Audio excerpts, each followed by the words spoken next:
Aujourd'hui, moi, je remarque aussi que l'intérêt envers l'agriculture est en train d'augmenter petit à petit. Les gens, ils sont en train de se rendre compte que, voilà, quoi, c'est un domaine primordial pour le développement d'un pays. Ok. Et n'empêche quand même qu'il y a toujours des gens qui pensent que oui, l'agriculture, c'est pour mon grand-père qui est au village, etc. Voilà, quoi. C'est pas pour moi qui, voilà, quoi, j'ai eu mes diplômes. C'est peut-être quelque chose pour les pauvres, quoi.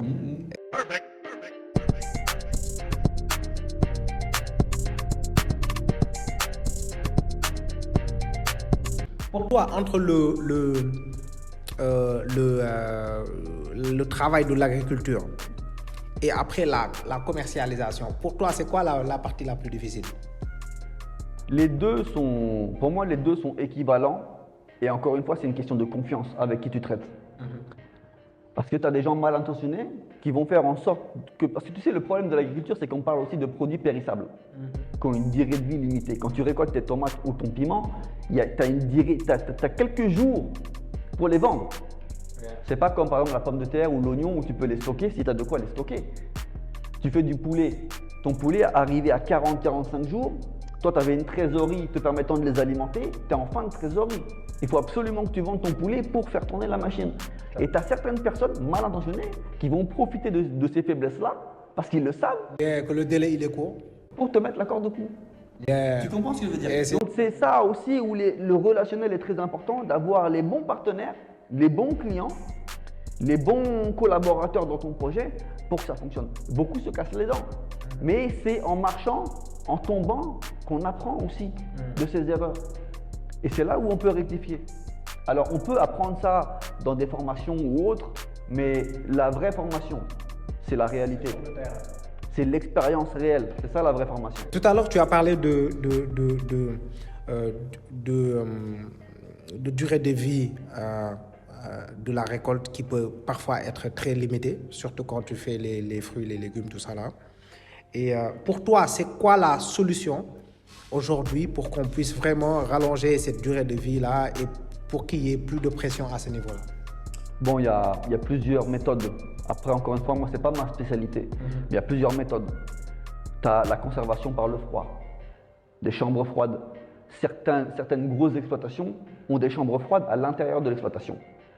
Parce qu'aussi, l'agriculture, le prix de ta marchandise, de ton produit, est fluctuant avec le marché et la demande. Donc, d'avoir la capacité de stocker ton produit peut te permettre de gagner plus d'argent et d'éviter de rentrer dans un trou. Maintenant, quand on parle de petits exploitants, ça, ils n'ont pas cette capacité-là. Eux, c'est au jour le jour. Ils ont le réseau ici localement avec les banabana, les revendeurs qui viennent sur place, qui prennent. Et puis, bon, voilà, ils s'en sortent comme ça. Tu as le séchage, tu as la transformation dans plusieurs… la congélation, la conserve. Okay. Tu vois? Mais après, le problème, c'est que est-ce que localement, ils consomment ça? C'est toujours le même problème. Parce qu'après, on parle beaucoup d'autosuffisance, l'État en parle beaucoup, etc. Aujourd'hui, pour toi, où est-ce qu'on en est par rapport à cette autosuffisance? Est-ce que, par exemple, un pays comme le Sénégal, est-ce qu'il est possible qu'un pays comme le Sénégal soit autosuffisant? Okay? Et comment est-ce que ça pourrait se passer selon toi? C'est tout à fait possible que le Sénégal soit autosuffisant. Le Sénégal a des terres, a de l'eau souterraine, je parle vraiment d'eau souterraine, a des stocks d'eau souterraine énormes, a de la terre non valorisée en pagaille et a un climat favorable. Donc il y a tout pour que le Sénégal soit autonome alimentairement. Maintenant, c'est juste une question de volonté politique et de permettre aux gens d'avoir les outils pour faire ce qu'ils ont à faire. Ici, déjà, est-ce que c'est possible, bon, pas c'est possible, est-ce que c'est facile d'avoir des terres? Est-ce que les terres sont bien distribuées? Parce que, bon, moi, ce que je remarque actuellement, c'est qu'il y a beaucoup d'internationales qui sont là au Sénégal pour venir exploiter nos terres, etc. Et au même moment, tu vois des gens qui habitent ici au Sénégal qui te disent que oui, nous, on a des soucis pour avoir accès aux terres. Écoute, moi, mon avis par rapport à ça, c'est que déjà la présence des structures étrangères au Sénégal dans l'agriculture, ce n'est pas un problème. Ça existe partout dans le monde. C'est pas qu'en Afrique. Et au Sénégal, il y a quand même une gestion par le biais du domaine national qui est bien structurée. C'est-à-dire que ce n'est pas des étrangers qui viennent, qui s'accaparent des terres comme on aime souvent le dire ici. Non, c'est des locations. C'est des contrats avec l'État. L'État loue. C'est des baux, on appelle ça, c'est un bail. C'est parce que le domaine national, les terres appartiennent à l'État. L'État en fait ce qu'il veut. Maintenant, il y a des réalités rurales ou dans les villages, dans les communautés rurales qu'on appelait à l'époque, chaque famille a ses terrains. Ouais. Maintenant, et encore, ils ne sont pas propriétaires des terres parce que c'est le domaine national, mais ils ont le droit d'usage. Maintenant, quand ces propriétaires, entre guillemets, terriens, des Sénégalais, vendent leurs terres à un étranger du village, je ne parle pas à un étranger, que ce soit un Sénégalais, un Malien ou un Français ou peu importe, mais ça c'est son droit. Mais après qu'ils viennent se plaindre, qu'ils viennent se plaindre que les étrangers viennent prendre leurs terres, ça c'est aussi de l'hypocrisie. Donc voilà, et puis c'est une réalité. Moi dans la zone où je suis, il y a énormément de spéculation foncière. Mais c'est-à-dire les prix commencent à augmenter. Oui, mais c'est-à-dire qu'il y a un jeu sur ça. Parce que tu sais, le Sénégal, la population sénégalaise augmente et la classe moyenne aussi augmente et la classe moyenne cherche aussi à obtenir des terres s'ils n'ont pas la chance de l'avoir à l'origine. Parce qu'au Sénégal, comme je dis souvent, beaucoup de familles ont la chance d'avoir des terres dans leur village d'origine. Quand tu vois par exemple le Magal de Touba, Dakar se vide. Quand tu vois la Tabaski, les gens rentrent dans leur famille, dans leur village, Dakar se vide. Les Dakarois réellement ne sont pas énormes. Donc dans leur village d'origine, tous ces gens-là ont des terrains. Maintenant, il faut pouvoir les valoriser. L'accès à l'eau, on a aussi un très grand problème, c'est la divagation des animaux avec les bergers. Donc ça, c'est un grand problème de sécurité. Donc, mais le potentiel, il est là. C'est-à-dire que les animaux, ils viennent détruire les récoltes. Ils viennent détruire les récoltes, ils viennent détruire les champs. Donc forcément, ça demande des moyens pour sécuriser ces périmètres-là. Ça c'est une vraie volonté politique, locale et nationale. Donc c'est des choses souvent sur lesquelles je débat avec les populations, c'est des choses où les gens doivent se réveiller. Alors Steve, on parle aussi beaucoup de transformation. Oui, il faut transformer, il faut valoriser, etc. Est-ce que pour toi c'est facile de transformer? Est-ce que n'importe qui peut transformer? Ça dépend du type de transformation. Il y a des transformations artisanales. N'importe qui peut le faire du moment où il est formé pour le faire. Et ça, moi je dois féliciter aussi beaucoup d'organismes, d'ONG qui forment souvent les femmes, les groupements de femmes dans les villages pour transformer leurs produits. La mangue, on peut en faire du vinaigre, on peut en faire de la confiture, on peut en faire du jus, on peut en faire de la mangue séchée, au lieu que les mangues pourrissent par terre. Il y a des exemples comme ça pour le poisson, pareil, le poisson séché, fumé, c'est pareil. Donc c'est une valorisation du produit qui existe localement. Maintenant, il faut voir à quelle échelle on le fait et pour quel type de produit aussi. Donc tout est possible, mon ami. C'est une question de volonté, encore une fois. Tout à fait, tout à fait. Et aujourd'hui, moi, je remarque aussi que l'intérêt envers l'agriculture est en train d'augmenter petit à petit. Les gens, ils sont en train de se rendre compte que voilà quoi, c'est un domaine primordial pour le développement d'un pays. Et n'empêche quand même qu'il y a toujours des gens qui pensent que oui, l'agriculture, c'est pour mon grand-père qui est au village, etc. Voilà quoi, c'est pas pour moi qui, voilà quoi, j'ai eu mes diplômes. C'est peut-être quelque chose pour les pauvres quoi. Est-ce que tu penses que l'agriculture paye actuellement? Déjà, je pense que c'est un complexe. C'est un complexe parce que l'agriculture déjà, c'est pas un simple corps de métier. L'agriculture, c'est un mode de vie. C'est être paysan. Et moi, je plains les Dakarois qui vivent ici.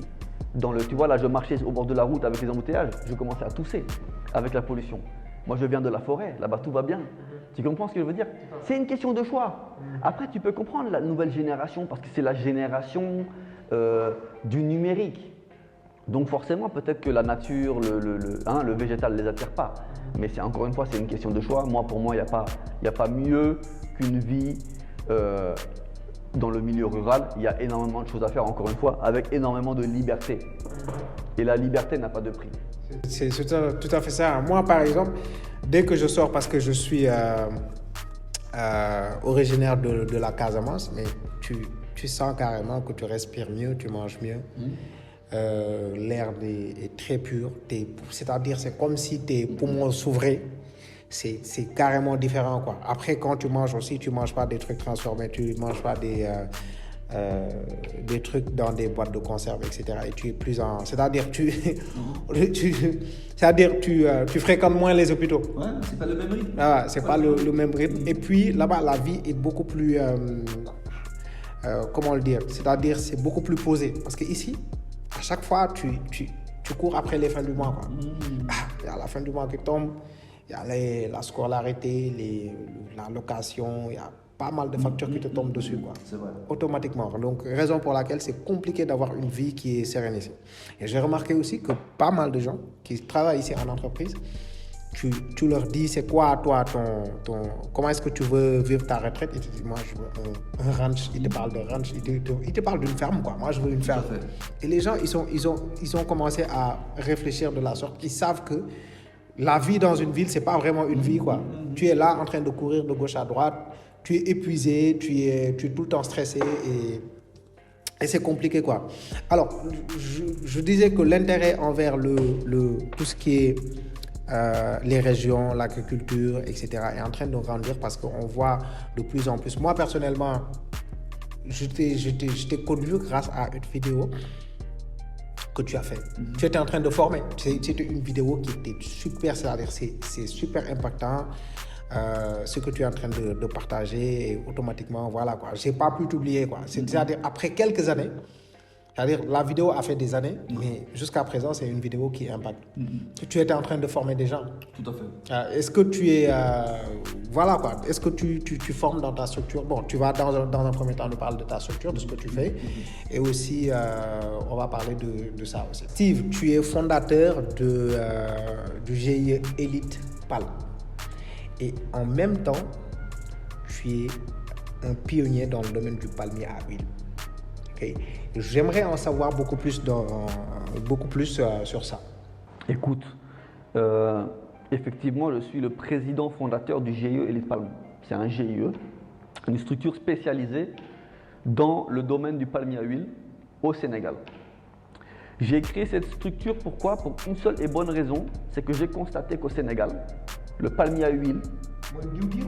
Moi, diwtir, madame, c'est l'huile rouge. Si, non, voilà. Donc, si tu veux, au Sénégal, j'ai constaté que le palmier à huile pousse. Donc, en Casamance, tout le monde sait qu'il y a du palmier à huile. Il y en a également à Dakar. Il y en a oui, il y a des plants de palmier à huile qui sont là. C'est ce qu'on appelle les palmiers endémiques. C'est les palmiers sauvages.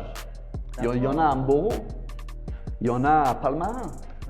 Donc, je me suis posé la question, pourquoi le Sénégal, jusqu'à présent, parce que le Sénégal n'a pas besoin de diwlin, n'a pas besoin de diwtir. Pourquoi, jusqu'à présent, le Sénégal n'a pas misé sur cette filière-là? Malgré le fait que le climat ne soit pas forcément idéal, mais c'est un climat adapté. Et c'est à ce moment-là où j'ai créé cette structure pour développer la filière. Ça, c'est mon objectif principal, c'est de développer la filière au Sénégal, une filière qui n'existe pas. Mais la développer sur des bases solides et sur des bases professionnelles. Donc, j'ai créé le GIE Elite Palm, qui est à ce jour la seule structure mandatée et habilitée à produire des plants certifiés. Donc moi, ce que je fais, c'est que je produis des plants de palmier à huile Tenera Sirad qui proviennent du leader mondial dans le domaine. Ok? Donc, je produis des plants que je vends à des investisseurs, à des ONG ou même à l'État.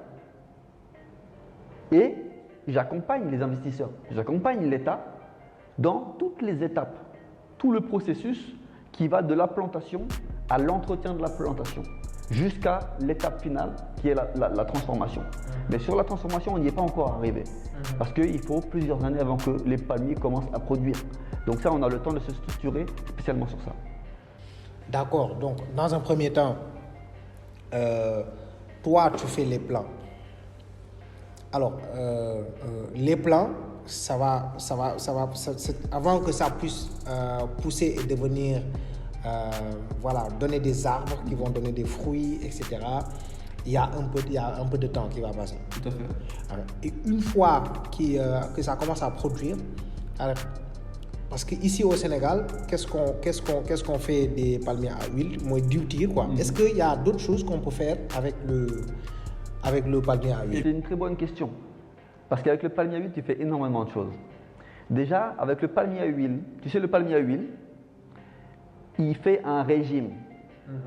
C'est-à-dire, un régime, c'est une grappe avec plusieurs fruits, beaucoup de fruits tout autour. D'accord?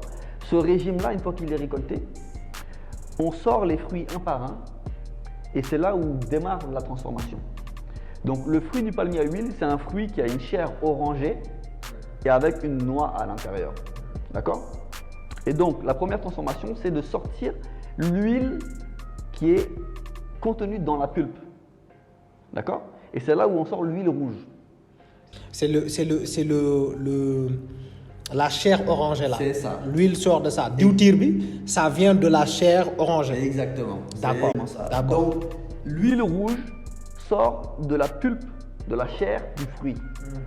Donc là, on obtient de l'huile rouge. Mais cette huile rouge-là, on peut la raffiner encore. D'accord. D'accord? Donc, quand on va la raffiner, on va obtenir ce qu'on appelle de l'huile végétale. Et l'huile végétale, c'est ce qu'on utilise pour le thieboudienne, c'est ce qu'on utilise pour faire le beurre, c'est ce qu'on utilise. D'accord, on peut utiliser cette huile végétale là pour produire du diwlin, ça fait quoi, à frire quoi, de l'huile à frire quoi. Exactement. D'accord. Exactement. Déjà, on a deux huiles sur le même fruit. Wow. On a une huile pour le soupe kanja. Voilà.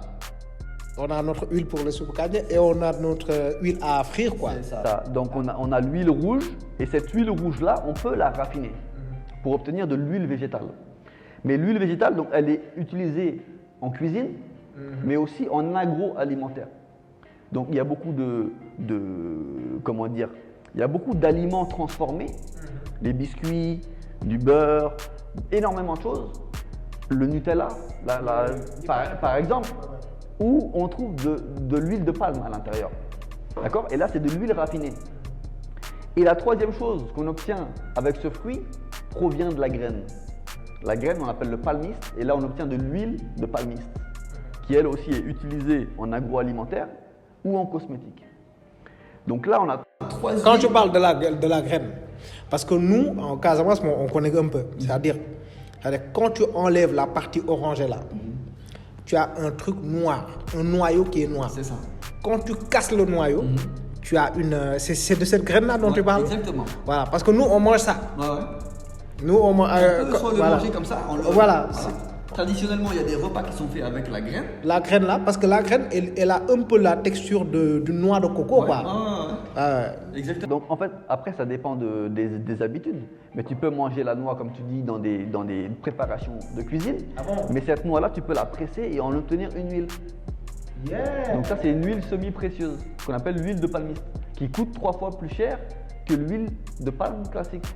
Waouh. Sauf que Cette huile là, cette huile là, on s'en sert pour quoi? ça peut être pour la préparation des repas Yeah, ok. ou sinon en cosmétique. En cosmétique aussi, ça sert. Ça rentre dans les crèmes hydratantes, etc. Dans du shampoing, dans beaucoup de choses. Yeah. Voilà. Donc là, tu as 3 huiles avec un seul arbre et tu as encore des résidus d'huile qui sont utilisés pour faire du savon, par exemple. Donc tu peux faire du savon encore avec les résidus. Et bon, après, tu peux faire énormément de choses. Les palmes, tu peux faire des balais. Yeah, tout à fait. Hein, parce que les balais qu'on a ici, les balais traditionnels, ça vient du palmier. Exactement. Donc il y a énormément de choses qu'on peut Il y faire. a eu toute une économie qui a Tout à fait. autour Tout à fait. de l'huile de palme. Tout à fait. Donc maintenant, il y a un avantage aussi principal, c'est que moi, quand je souhaite développer la filière palmier à huile au Sénégal, c'est dans un contexte, dans un schéma agroforestier. C'est-à-dire, on n'est pas dans un schéma comme en Malaisie ou en Indonésie, où on rase la forêt pour planter des palmiers. Parce que là, c'est une catastrophe écologique. Nous, on n'est pas dans cette vision-là. Déjà, le Sénégal, mis à part la Casamance, où on trouve des forêts, la plupart des zones sont semi-arides et peu boisées. Donc nous, l'idée qu'on a, c'est de planter du palmier à huile dans des zones peu boisées, donc de créer un écosystème et de l'intégrer avec des cultures associées. Parce qu'on peut cultiver tout type de culture entre les palmiers. Donc, c'est pour l'investisseur, peu importe le nombre d'hectares qu'il a, ça va lui créer plusieurs revenus. Et le palmier à huile, tu le plantes, c'est pour 50 ans. Ok, donc sur le long terme, c'est quelque chose, tu patientes un peu. Sur le long terme, ça te donne des revenus réguliers. Exactement. Et puis, ça ne gâche rien. C'est-à-dire, tu peux avoir des cultures, c'est-à-dire sur le court terme, sur le moyen terme, et planter ça pour que ça donne des résultats sur le long terme. Et une fois que ça commence à donner des résultats, tu en as pour 50 ans. C'est exactement ça. Alors nous, on travaille sur une variété qui est obtenue par la recherche du CIRAD. C'est un grand institut international dans la recherche agricole qui recherche dans tout type de spéculation. Et là, c'est une variété qu'ils ont obtenue après plus de 80 ans de recherche. D'accord? Et ce qui fait qu'en milieu semi-aride, avec un déficit hydrique, c'est-à-dire avec un manque d'eau, on arrive quand même à avoir des très bonnes productions. Et on a des exemples, parce qu'on va me demander, oui, mais au Sénégal, quels sont les exemples concrets? On a des sites pilotes qui ont été installés à l'époque par Abdoulaye Wade en 2006, qui ont été repris en 2014. Et on a des plants de notre variété qui proviennent de chez Palmélite, au nord, à Sanar, derrière l'UGB de Saint-Louis, à Keur-Montmarsar, à Bambey. On a des plants qui ont 3 ans qui commencent à produire. Donc on sait que ça peut fonctionner et que ça fonctionne. Donc voilà pourquoi on essaie de... Donc ton GIE, son focus, c'est plus sur les zones. C'est pas la Casamance, c'est plus les zones. C'est partout. Ok. Partout où le besoin est, nous on intervient là-bas. C'est juste que j'essaye de faire comprendre aux gens que ce n'est pas limité à la Casamance. Vous avez des terres disponibles, non valorisées, partout dans le Sénégal. On peut vous planter du palmier à huile. Et ça va marcher. Tu comprends? Ça peut créer des oasis dans des zones où il n'y a rien. Tant qu'il y a l'eau et qu'il y a la terre, avec un minimum de sécurité. Parce que tu plantes des palmiers à huile sans clôture, sans rien, et que tu laisses les animaux passer, forcément tes palmiers à huile ils vont être saccagés.